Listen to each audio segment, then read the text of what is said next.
மத்தேயு 1ஆம் அதிகாரம். ஆபிரகாமின் குமாரனாகிய தாவீதின் குமாரனான இயேசு கிறிஸ்துவினுடைய வம்சவராளு. ஆபிரகாம் ஈசாக்கைப் பெற்றான். ஈசாக்கு யாக்கோபைப் பெற்றான். யாக்கோபு யூதாவையும் அவன் சகோதரரையும் பெற்றான். யூதா பாரேசையும் சாராவையும் தாமாரினிடத்தில் பெற்றான். பாரேஸ் எஸ்ரோமைப் பெற்றான். எஸ்ரோம் ஆராமைப் பெற்றான். ஆராம் அம்மினதாபைப் பெற்றான். அம்மினதாப் நகசோனைப் பெற்றான். நகசோன் சல்மோனைப் பெற்றான். சல்மோன் போவாசை ராகாபினிடத்தில் பெற்றான். போவாஸ் ஓபேதை ரூத்தினிடத்தில் பெற்றான். ஓபேத் ஈசாயைப் பெற்றான். ஈசாய் தாவீது ராஜாவைப் பெற்றான். தாவீது ராஜா உரியாவின் மனைவியாயிருந்தவளிடத்தில் சாலமோனைப் பெற்றாள். சாலமோன் ரெஹோபேயாமைப் பெற்றான். ரெஹோபேயாம் அபியாவைப் பெற்றான். அபியா ஆசாவைப் பெற்றான்.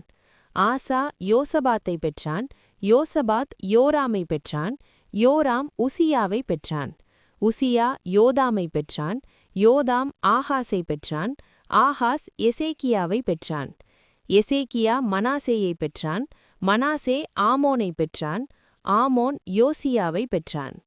பாபிலோனுக்கு சிறைப்பட்டு போகும் காலத்தில் யோசியா யெகோனியாவையும் அவனுடைய சகோதரரையும் பெற்றான்.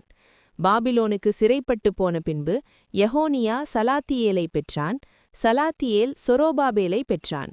சொரோபாபேல் அபியூதைப் பெற்றான். அபியூத் எலியாக்கீமைப் பெற்றான். எலியாக்கீம் ஆசோரைப் பெற்றான். ஆசோர் சாதோக்கைப் பெற்றான். சாதோக் ஆஹீமைப் பெற்றான். ஆஹீம் எலியூதைப் பெற்றான். எலியூத் எலெயாசாரைப் பெற்றான். எலெயாசார் மாத்தானைப் பெற்றான். மாத்தான் யாக்கோபைப் பெற்றான். யாக்கோபு மரியாளுடைய புருஷனாகிய யோசேப்பைப் பெற்றாள். அவளிடத்தில் கிறிஸ்து எனப்படுகிற இயேசு பிறந்தார். இவ்விதமாய் உண்டான தலைமுறைகளெல்லாம் ஆபிரகாம் முதல் தாவீது வரைக்கும் 14 தலைமுறைகளும், தாவீது முதல் பாபிலோனுக்கு சிறைப்பட்டு போன காலம் வரைக்கும் 14 தலைமுறைகளும், பாபிலோனுக்கு சிறைப்பட்டு போன காலம் முதல் கிறிஸ்து வரைக்கும் 14 தலைமுறைகளுமாம்.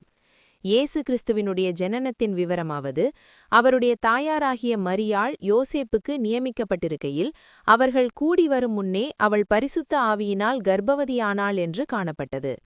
அவள் புருஷனாகிய யோசேப்பு நீதிமானாயிருந்து அவளை அவமானப்படுத்த மனதிலில்லாமல் இரகசியமாய் அவளை தள்ளிவிட யோசனையாயிருந்தான். அவன் இப்படி சிந்தித்துக் கொண்டிருக்கையில் கர்த்தருடைய தூதன் சொப்பனத்தில் அவனுக்கு காணப்பட்டு, தாவீதின் குமாரனாகிய யோசேப்பே, உன் மனைவியாகிய மரியாளை சேர்த்துக்கொள்ள ஐயப்படாதே. அவளிடத்தில் உற்பத்தியாயிருக்கிறது பரிசுத்த ஆவியினால் உண்டானது. அவள் ஒரு குமாரனை பெறுவாள். அவருக்கு இயேசு என்று பெயரிடுவாயாக. ஏனெனில் அவர் தமது ஜனங்களின் பாவங்களை நீக்கி அவர்களை இரட்சிப்பார் என்றான். தீர்க்கதரிசியின் மூலமாய் கர்த்தராலே உரைக்கப்பட்டது நிறைவேறும்படி இதெல்லாம் நடந்தது. அவன், இதோ ஒரு கன்னிகை கர்ப்பவதியாகி ஒரு குமாரனை பெறுவாள். அவருக்கு இம்மானுவேல் என்று பெயரிடுவார்கள் என்று சொன்னான். இம்மானுவேல் என்பதற்கு தேவன் நம்மோடு இருக்கிறார் என்று அர்த்தமாம்.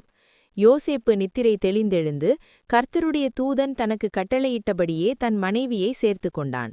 அவள் தன் முதற்பேரான குமாரனை பெருமளவும் அவளை அறியாதிருந்து அவருக்கு இயேசு என்று பெயரிட்டான்.